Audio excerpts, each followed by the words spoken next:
Bueno, en principio agradecerles a ustedes por esta invitación. Para mí es un placer.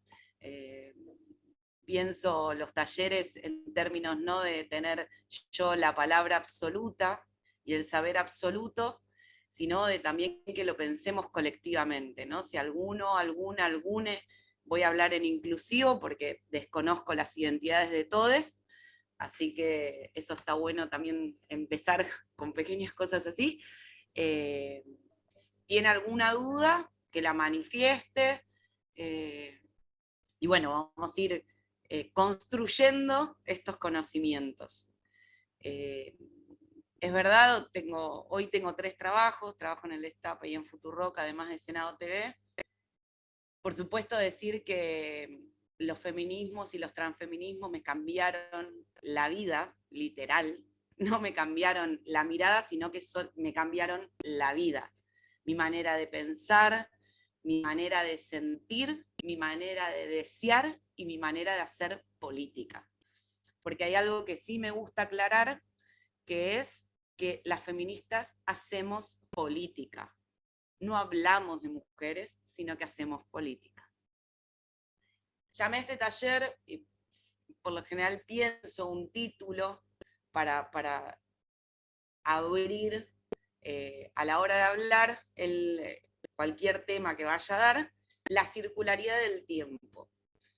Me paré en algo muy hermoso que tienen los pueblos originarios y en su cosmovisión, que ellos no consideran, ellos y ellas, no consideran el tiempo como algo lineal, sino como algo circular.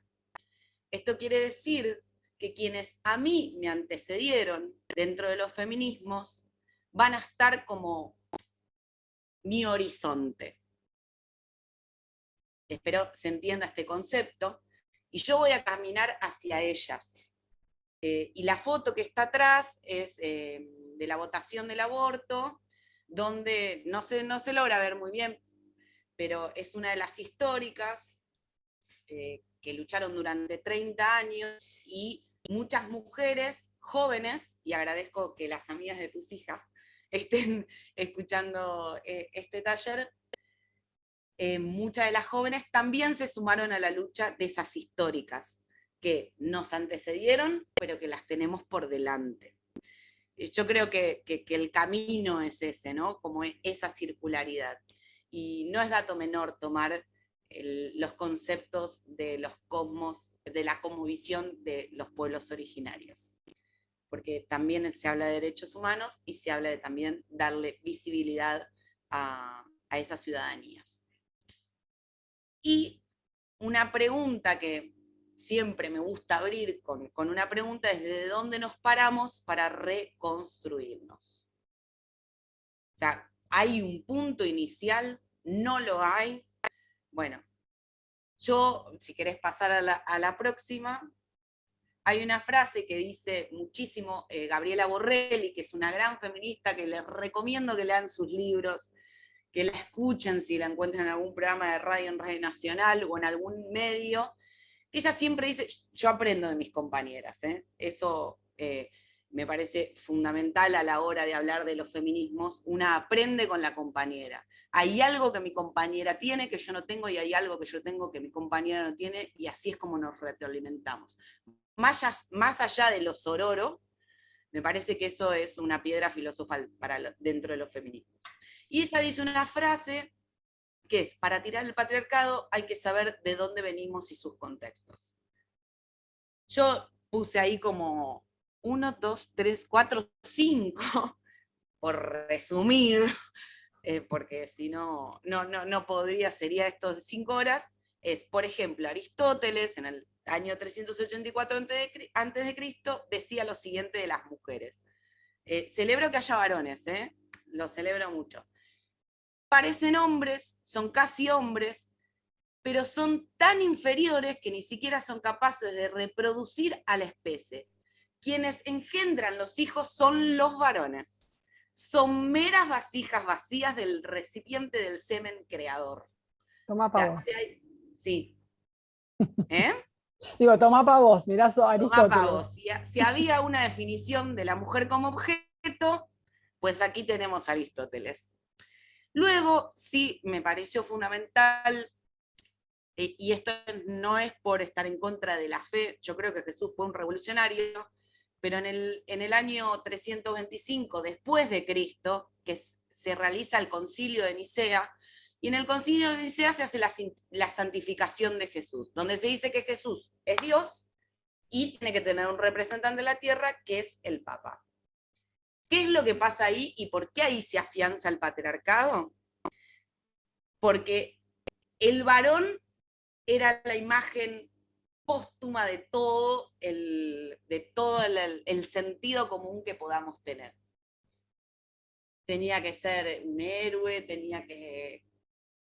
Todas las características que le podamos poner a Jesús, bueno, eso tenía que ser, digamos, el varón, el que sale, lucha, dice la verdad, ¿no? Y también, en ese mismo concilio, lo que se dice es, se da la definición de mujer como virgen. Es decir, la Virgen María. Toda mujer tiene que ser como María. Todas las características que le podamos poner, que tiene la Virgen María, nos la van a exigir a lo largo de los años y de los milenios a nosotras las mujeres. Que sea abnegada, que sea una madre que comprende, que quiere, que cuida, que sea virgen. Y todo lo malo que pueda tener una mujer, se lo van a inculcar a María Magdalena. Es lo que la mujer no debe ser.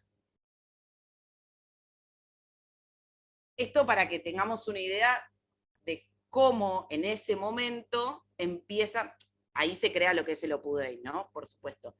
Cómo empiezan las opresiones, que ya venían, porque teníamos un Aristóteles que decía eso, ya venían, pero ahí sí afianzan definitivamente. Luego, ya muy rápidamente, va a ser 1770, porque si no, tenemos a Hegel. Yo acá les voy a recomendar un libro que me parece, es muy chiquito, que se llama Escupamos sobre Hegel y otros escritos, de Carla Alonzi. Se los recomiendo mucho porque hace una deconstrucción de los discursos de Hegel, donde Hegel nos decía, sobre las mujeres dice, no están hechas para las ciencias más elevadas. Esto quiere decir que nosotras, en términos muy concretos, básicos y llanos, no podemos opinar, básicamente, porque él se refiere a las ciencias elevadas que tienen que ver con la filosofía, la salud, todo lo que entendamos como académico, pero básicamente en términos muy llanos no podemos hablar porque nuestra palabra no tiene valor. Luego está Schopenhauer en 1788, contemporáneo a Hegel, que dice, solo infundiéndoles temor puede mantenerse a las mujeres dentro de los límites de la razón. 1788. Y después acá, Gaby, que sé que sos psicóloga, Sigmund Freud, que por supuesto le cuestionamos a Sigmund Freud, pero está bueno repensar a Sigmund Freud, porque ha aportado muchísimo, y entendamos el contexto de Freud, dónde vivía, qué pasaba en esa época. Además, decía, la anatomía es el destino, esta es una de las más conocidas. Las niñas sufren toda la vida el trauma de la envidia del pene tras descubrir que están anatómicamente incompletas. Esto quiere decir que reafirma la idea de que somos objetos, o sea, no somos personas, porque no estamos completas. O sea, esa cosa individual que somos nosotras las mujeres, pues no. Nos falta algo que es el varón. O sea, para completarnos. Por supuesto, celebro a las psicólogas feministas porque han dado una vuelta de rosca a los discursos de Freud que me parecen muy interesantes. Esto como un resumen para saber de dónde venimos y hacia dónde vamos.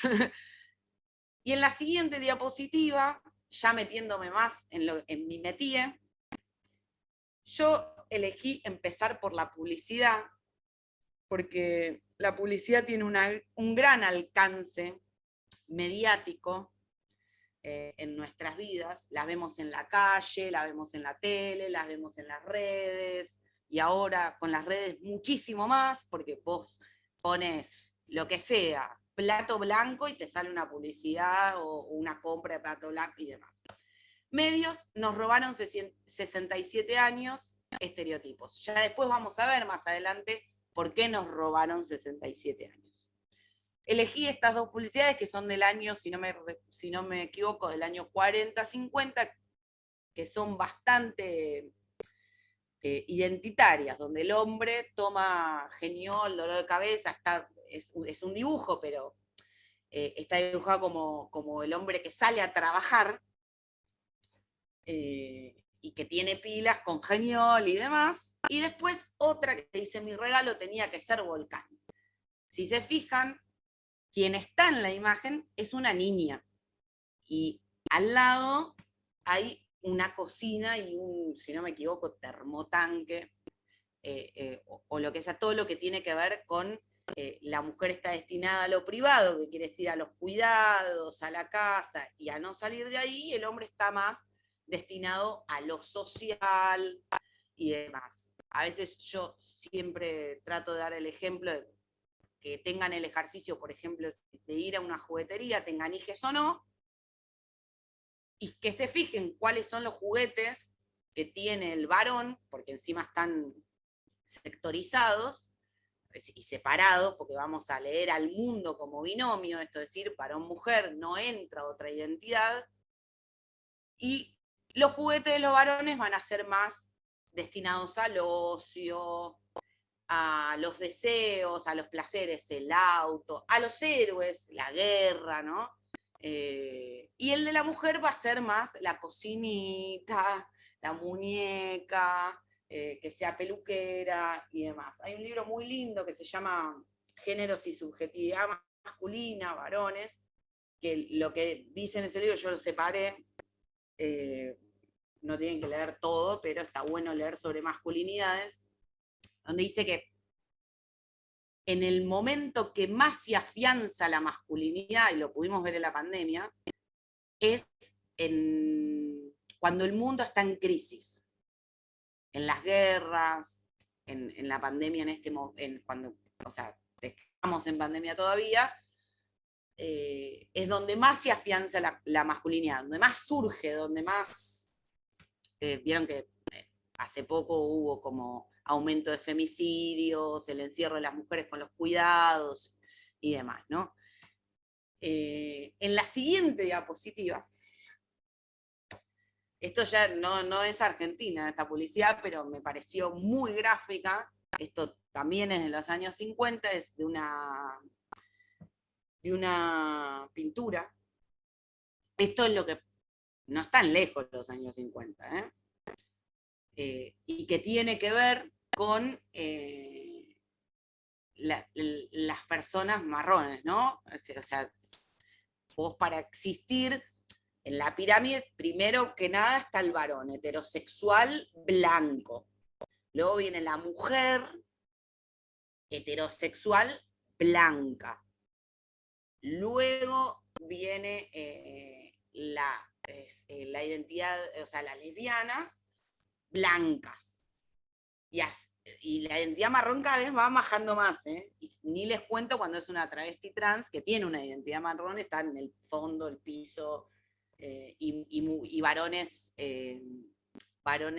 trans son lo último de la pirámide. Pero me parece muy significativa esta publicidad porque obviamente es netamente violenta si la vemos al golpe de vista. La siguiente, todas las publicidades que vamos a ver de esa época tiene que ver con la mujer en la casa, y encima de tener los trabajos de cuidados y de no poder salir a ocupar el espacio público, tenemos que estar bien. O sea, mientras que el hombre sale, tiene amantes, y demás, al hombre si bien el varón también sufre el patriarcado, no lo sufre en los términos que sufrimos las mujeres o las ciudadanías LGBTQ+. ¿Cuál es la diferencia? Y a la mujer se la mata por ser mujer. Al varón eso no le pasa. Y después, en la siguiente diapositiva, y ya más cerca, años 90, y esto me parece, voy a hacer acá como más un desarrollo, vemos revistas que se pasan rápido, pero Sexy a los 12, esto tiene que ver con la pornografía infantil, hay algo de... es muy común que varones grandes estén con niñas. Y eso tiene que ver con la pornografía infantil. ¿Pero por qué? Porque a nosotras se nos exige que nuestra corporalidad represente lo más parecido a una niña posible, ¿no? No tener pelos, ser chiquitas, y ahí es donde se radican, ¿no?, también los abusos sexuales, que el 90% son dentro del seno familiar, por estas concepciones patriarcales. Separada a los 17, hermoso titular, ¿no? Digo, separada a los 17. María Vázquez dice, ningún hombre se siente exitoso sin una modelo a su lado. Cualquier mujer que vea esto y no es una modelo, por supuesto se va a sentir muy mal, porque es muy terrible el tema de la gordofobia. Valeria Massa, con este hombre me hizo de vuelta, y Pampita Mamá, ¿no?, con un cuerpo, nadie cree que hace meses que dejó de, o sea, tenía una panza de embarazada. Esto pasa en los años 90, 2000, antes del 2015, por supuesto, y en la siguiente publicidad, que me parece interesante verlo, que esto es luego del 2015, esto fue hace, yo decidí tapar la foto, o sea, tapar el cuerpo de las niñas. Es una publicidad de Donna Sanz hace 2 años, nada, que fue bajada, donde fomentaba la anorexia. Además que eran niñas, ¿no? Estuvo un tiempito en las calles. La próxima diapositiva, digo para que veamos qué se nos exige desde el sistema patriarcal, ¿no? Esto desde chiquita, eso que hablaba antes, que tiene que ver con las jugueterías y los juguetes que las mujeres tenemos, que no podemos ser médicas. Hay un ejercicio muy lindo para hacer, por ahí a mí me gustaría que lo pensemos juntos, que es que rápidamente pensemos algún científico varón. Seguramente nos sale algún nombre rápidamente. Pero ahora, pensar una científica mujer nos es muchísimo más difícil. Muchísimo más difícil. Si hacemos el ejercicio, o inclusive en mi profesión, ¿no? Si yo ahora al hilo les puedo tirar un montón de periodistas varones, me pasa, no es que, solo que bueno, tengo compañeras feministas y me salen más nombres de mujeres periodistas, pero nos sale muy rápidamente varones periodistas, pero no nos salen tan rápidamente mujeres periodistas. Yo en este taller elegí no poner la canosa, porque me parece que es reproducir una violencia que prefiero darle visibilidad a otras cosas. Bueno, esto es como de niñas nos exigen que tenemos que ser blancas, flacas, rubias, todo lo que sería una Barbie, que ni siquiera la que se operó como Barbie llega a ser. No, pienso en cosas que todavía no se han superado, o sea, cómo se reproducen desde los años 50, que estaba esta cuestión de la mujer bien marcado, el tema de lo doméstico, y que aunque la mujer ganó los lugares de trabajo, la posibilidad de salir y de tener como ese poder sobre su patrimonio, a veces que lo doméstico y las exigencias, porque aún saliendo a trabajar debemos tener ciertos parámetros de belleza, tenemos que cumplir. La otra vez escuchaba a una periodista justamente y que nos hablaba de estos nuevos tiempos, que tenemos que ser exitosas, que tenemos que ser divinas, y también de mantener la juventud. Digo, estos parámetros, ¿no? Sí, yo por supuesto que me acuerdo y que he crecido como hemos crecido todas, con estos parámetros de belleza y de cómo debíamos ser amas de casa perfectas. Lo he vivido yo en carne propia, esta cuestión eh, de no ser la ama de casa perfecta y sentirme mal por no serlo, y es tremendo. Eh, y nada, esto de que decía Paula que el feminismo le había cambiado y nos cambia la vida, y es cierto. Pero digo, pero que seguimos luchando, y bueno, no vamos a hablar del tema de la política, de cómo, o de los espacios de decisión, o de lo que es la participación, que digo, lo seguimos hasta el día de hoy. Digo, me parece a mí que se sigue, tenemos que remarla y remarla y remarla a las mujeres, que si bien tenemos y ocupamos lugares dentro de los espacios políticos, digo, nos cuesta muchísimo más en todo. Las mujeres tenemos que validar, yo siempre digo esto, las mujeres tenemos que validar todo el tiempo lo que hacemos y lo que decimos, cuando los varones, simplemente por ser varones, nada, acceden a los lugares que ocupen. Monique Wittig acuña, y viene a colación con esto pero que vos decís, que es súper interesante, el pensamiento heterosexual obligatorio.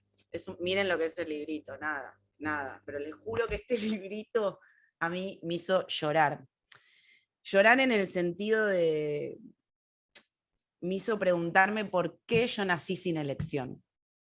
Y los varones tampoco nacieron sin elección, digamos, ¿no? Nos crían siendo heterosexuales antes de nacer, ¿no? Y la heterosexualidad como norma tiene que ver con eso blanco, con eso flaco, con eso alto, ¿no? Todo lo que esté por fuera del varón heterosexual blanco está al margen.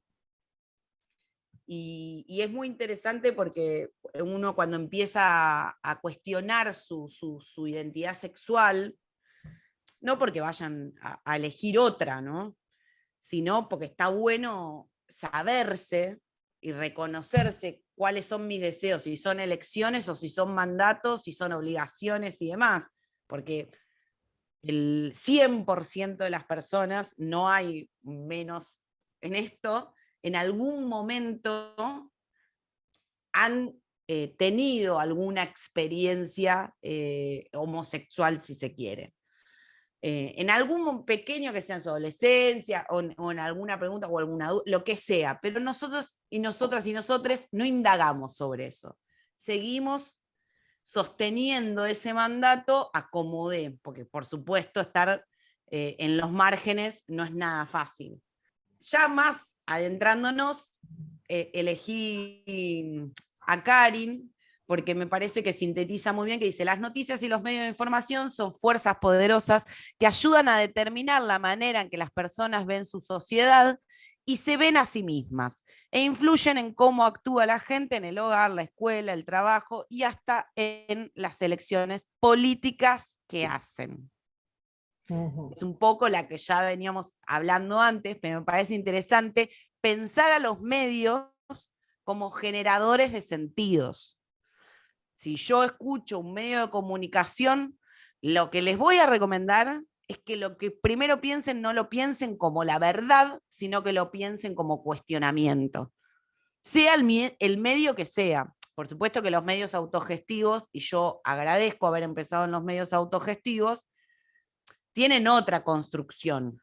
Paula, explica qué es un medio autogestivo para aquel que no sepa. Un medio autogestivo es un colectivo de personas que crea un medio que se autogestiona y que tiene como fin replicar noticias que no tienen que ver con lo hegemónico. No reciben pauta o sea, no reciben plata del gobierno, más allá que sea la pauta, que es lo que hoy se está reclamando, que aunque sea le den más a los medios autogestivos, porque el que más cobra obviamente es La Nación y Clarín en las pautas publicitarias, es lo que sirven para sustentarse. Se sirven también de concursos que hay, de fomecas, que son fondos, vos presentás un proyecto y te dan fondos para que vos lo puedas realizar, pero se piensan colectivamente. Un medio autogestivo muy conocido es La Tribu, que es asamblearia, es decir, que los compañeros, compañeras y compañeros se reúnen y deciden políticamente cuál va a ser el mensaje que van a dar en el medio de comunicación. No tienen una bajada de línea verticalista, sino como por el contrario. Exacto, no representa los monopolios y demás. Agradezco mucho esa aclaración. Si querés, pasamos a la siguiente. Bueno, yo ya me voy a meter en los medios gráficos y cómo los feminismos ayudaron a poder deconstruirnos en los sentidos comunes y en los mensajes que los medios de comunicación nos daban a la hora de comunicar un femicidio. Por supuesto, el femicidio se acuña a partir de la ley, donde dice que la palabra femicidio tenía que entrar dentro del Código Penal, porque no era lo mismo un homicidio, que maten a un varón, que maten a una mujer por su género. Este titular lo que dice es: una fanática de los boliches que abandonó la secundaria. Melina era mayor de 4 hermanos, su papá, ex policía, tiene poco contacto con ellos. No sé si se acuerdan de este caso, pareciera ser que a ella había que matarla por eso, por ser fanática de los boliches, ¿no? Esta cosa de la pollera corta, era vaga, como si hubiese alguna excusa para que una mujer cis, heterosexual, o una travesti, o una trans, deba morirse. La siguiente imagen. Esto solo, todos leímos estas noticias. Comenzaba a atravesar una adolescencia compleja, Nabila, ¿no? De 15 años. Comenzaba a atravesar una adolescencia compleja cuando fue asesinada a golpes en la cabeza. Acá hay 2 cosas fundamentales para destacar. La primera es la excusa de que como comenzaba una adolescencia, atravesar una adolescencia compleja, es por eso que su premio parece que fuera que la hayan matado. Y lo segundo es la descripción de cómo lo hicieron. Eso es revictimizar a la víctima. Dentro de los feminismos, de los periodistas, dentro de las periodistas feministas, tratamos muchísimo de tener cuidado a la hora de relatar un caso de femicidio. Hay un ejemplo muy claro que es: en algún momento todos y todes nos enteramos que era empalar y si entraba una mujer dentro de una bolsa o no. Lo cual eso es gravísimo. Por supuesto, insisto, luego del 2015 hasta aquí, porque supongo que va a ser muchísimo mejor en el futuro, esas cuestiones empezaron a modificarse un poco. En la 2 dice: una chica de 14 años, una chica, no es adolescente, no es niña, es una chica de 14 años que no debió estar allí, sino con sus padres y su hermano festejando el Año Nuevo en otra carpa. Esto fue un caso de abuso sexual en Miramar. También otra vez, ¿no? Como la culpa en la mujer. O sea, todas estas notas, la culpa las pone en la mujer. La siguiente, y acá me voy a meter más en las ciudadanías LGBTQ+, condenaron a prisión perpetua a los hombres por el femicidio de una trans. ¿Qué es lo que es erróneo acá? ¿Alguien me quiere contestar o no? ¿O sigo yo? Pero me parece que está bueno pensarlo. Y que dice femicidio y tendría que decir Claro. transfemicidio. Es exacto. Le quita identidad a la identidad. Es decir, no fue un travesticidio, no fue un transfemicidio, sino que fue un femicidio. La confusión, por Clarín todavía, Mariana Iglesias no era editora de género, ya lo vamos a ver después. Pero recordé esta nota, no está buenísima, la comparto, perfecto. Gracias, gracias, gracias, Lisa. La próxima. Estaba por nacer su hija, los miedos lo agonizaban, lo agobiaban, decidió recorrer la ruta 66 en moto para recobrar la alegría. Esta no es muy vieja.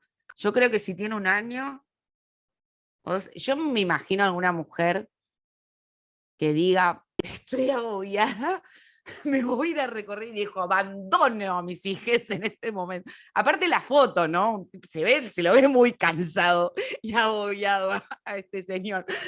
Pero, sí, o sea, estaba por nacer su hija y yo celebro que haya un Ministerio de Mujeres y Géneros.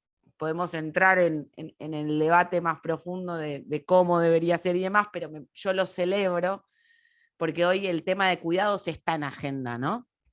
Pero sin embargo, seguimos teniendo padres que no se responsabilizan por sus hijos y muchísimo menos, hace poquito salió de un cantante de estos jóvenes que no paga su cuota alimentaria.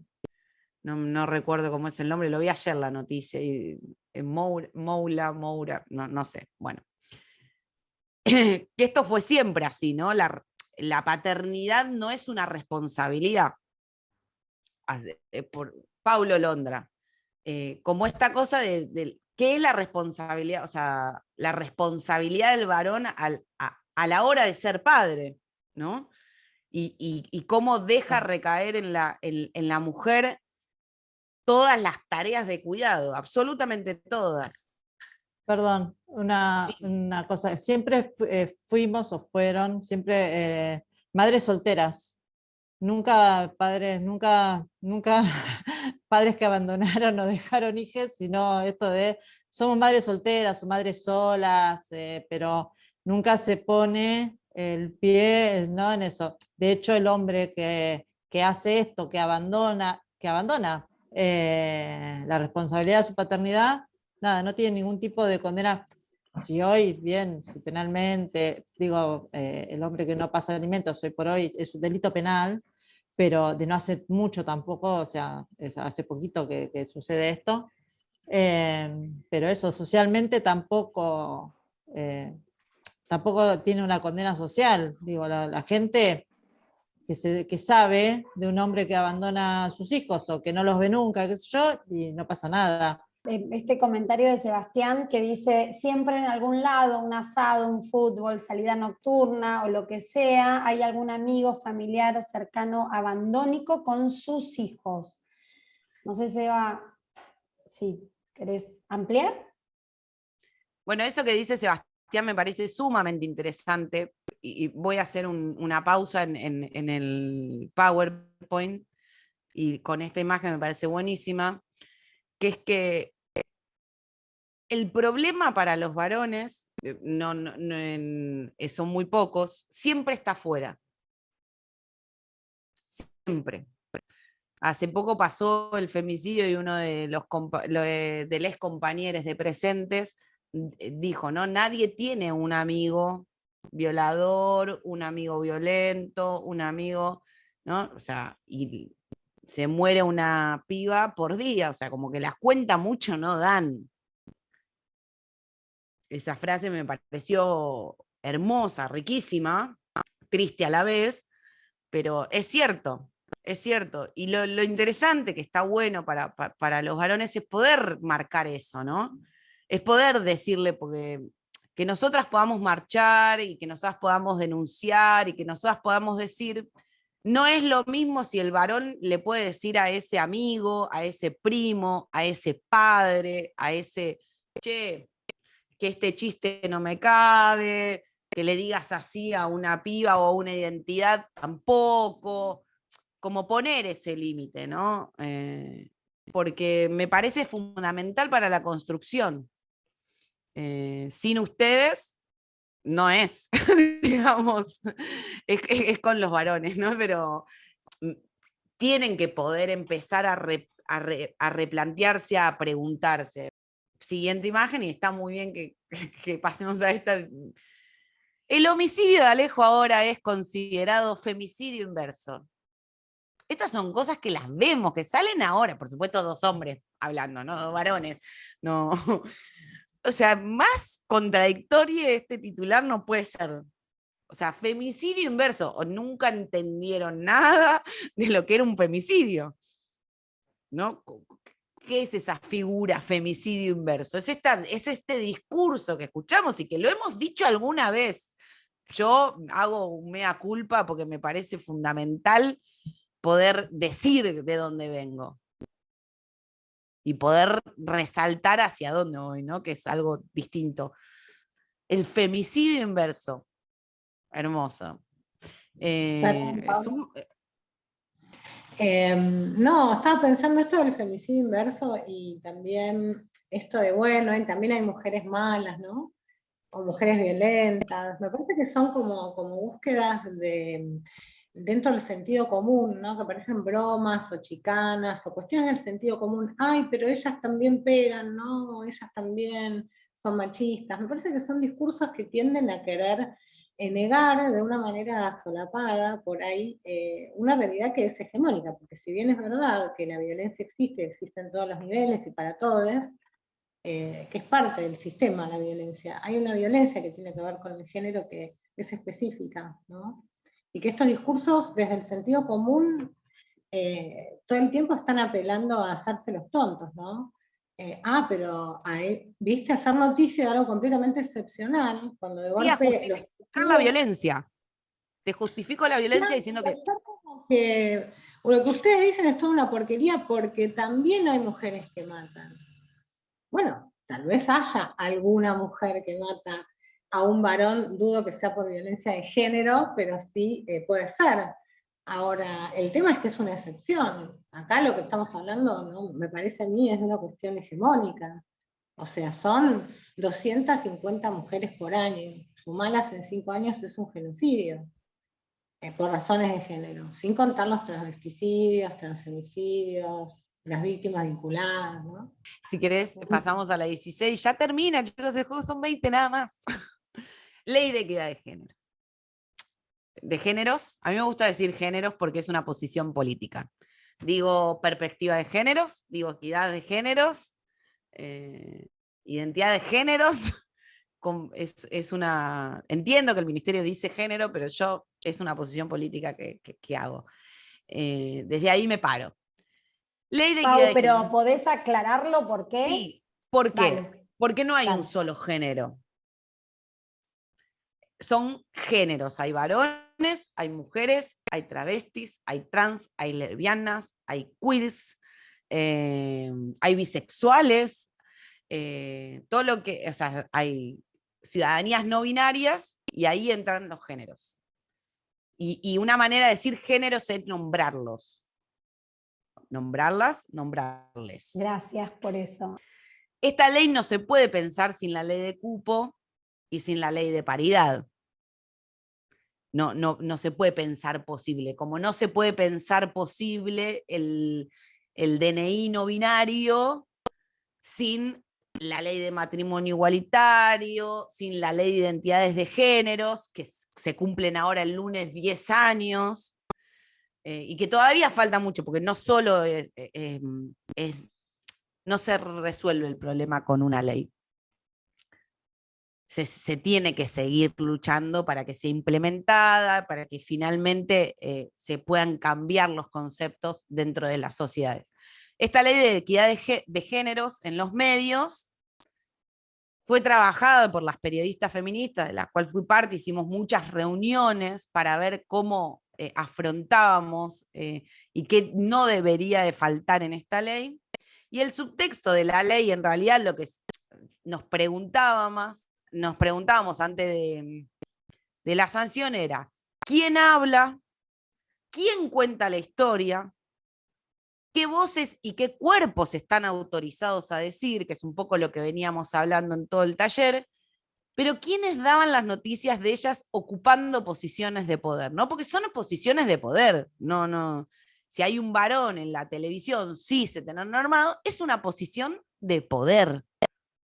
Donde ese varón me va a decir a mí cómo tengo que ser, qué tengo que hacer, qué tengo que decir.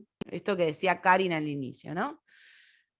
De no cumplirse esta ley que fue sancionada, por supuesto, hay un órgano revisor que va a poner multas y fue lo más cuestionado, digamos, del debate.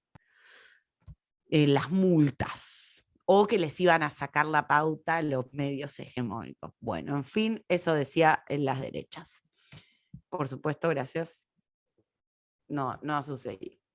Proyecto, pasamos a la siguiente, y es interesante buscar el proyecto de monitoreo global de medios, se da cada 5 años, el último salió en el 2020, y esto tenía que ver con una diapositiva que habíamos empezado hace mucho atrás, que es: si las cosas siguen igual, se necesitarán al menos 67 años más para cerrar la brecha promedio para la igualdad de géneros en los medios de comunicación, está bien, digo, tradicionales. 67 años, por supuesto no vamos a esperar 67 años, ¿no, chiques? O sea, no, eso, la verdad que no. Ya no estaría para verte el fenómeno. Ya no estaría para ver La debo claro. También. La mi nieta. Digo, me parece Muñeque. interesante buscar estos lugares, es mundial este monitoreo, ¿eh? Saca números muy interesantes para también pensar políticas públicas. La siguiente diapositiva. Las mujeres fueron solo el 13%, en el último monitoreo, digo, las mujeres fueron solo el 13% de los sujetos y fuentes en noticieros televisivos monitoreados. Solo el 13%. Y fuentes es cuando vos le consultás a alguien, cuando elegís decir, bueno, a ver, le voy a preguntar a alguien que me diga ahora si Cristina o Alberto o no sé, ¿no? Bueno, voy a buscar un varón. Seguramente, lo primero que se me ocurre es un varón. Y nosotras somos muy pocas veces fuentes. Che, Laura, Paula, no sé, tengo una científica que le puedo preguntar sobre el COVID. No. En Latinoamérica, por ejemplo, solo el 3%, esto es terrible. En Latinoamérica, solo el 3% de las personas en las noticias son de grupos indígenas o tribales, y de estos, solo 1 de cada 5 es mujer. La siguiente diapositiva, esta la saqué ayer. Está en la calle, ¿eh? Las cosas siguen igual, después de una ley de paridad, de equidad, en realidad. Son compañeros, ¿no? Silvestre, Rial, Dugan, Di Natale, son compañeros, pero pobre Liliana López Foresi ahí, tipo, medias caída en la esquina, ni siquiera en el medio, ¿no? Como sí, son 5 varones, 5. Y ahí Liliana tratando de sostener su espacio firme. Pero me parece interesante para pensar, porque esta foto es luego de la ley de equidad de géneros. Entonces es importante preguntarse por qué es interesante la figura y el rol de las editoras de género, y acá casi ya estaríamos terminando. Ahí puse a mis compañeras, a las cuales adoro infinitamente, porque son grandes compañeras de militancia, de lucha, he llorado un montón con ellas. Tenemos a Silvina Molina, que es de Telan, a Mariana Iglesias, que es de Clarín, a Marina Biuso, que está Río Negro, Jujuy. Algunas editoras de género salieron a partir de denuncias que se hicieron dentro del medio de comunicación, que eso es interesante. Y el rol de la editora de género, ¿qué nos viene a traer? Y en principio no reproducir violencias. Por supuesto que la editora de género no tiene que ver todos los materiales, porque si no, imagínense a Mariana Iglesias leyendo todas las notas de Clarín. ¿No? Es como, es un montón. Mariana Iglesias, no sé si ustedes saben, hace muy poquito sufrió violencia del propio medio, hizo una nota deconstruyendo un poco los discursos de Canosa y el medio se la bajó. Y ahí armamos una red rápidamente con periodistas feministas y armamos un comunicado repudiando ese hecho, ¿no? Porque es la editora de género, no es, más allá de que no está mal que invisibilicen y anulen la palabra de alguien, también está mal que sea de Mariana Iglesias, una compañera que viene luchando dentro del medio hace muchísimos años, creo que hasta 30 años que está, en el 90 y pico entró en Clarín, es una gran compañera, una muy gran compañera. Silvina Molina de Telam también es grandes referentes. Pero lo interesante de las editoras de género y que aspiramos a que todos los medios de comunicación tengan una editora de género, es precisamente cortar estas brechas, ¿no? Que esos 67 años no sean 67, sean muchísimos menos. Paula, una pregunta, en Senado, en diputados, ¿hay editoras de género no tenemos? No, dentro del Senado yo estoy haciendo una gran lucha. Porque... Siempre es fácil vos, ¿eh? Siempre es fácil lo tuyo. Yo siempre fácil. De recién, una gran lucha de recién. Sí, hay un programa que se llama Recinto Abierto, que empezó hace como 6 años. Y yo me acuerdo que cuando empezamos con ese programa me gritaban mis propias compañeras, feminazi. Pero por suerte pudimos acuñar la X. Esto hace muchísimos años. El director del Senado es a veces bastante pionero en ese sentido. Estamos tratando de ver de qué forma, de qué manera podemos mejorar el aire. Por supuesto, a mí a veces me preguntan y demás, pero está bueno preguntarse si... Yo creo que es necesario en todos los medios de comunicación y más si son del Estado, ¿no?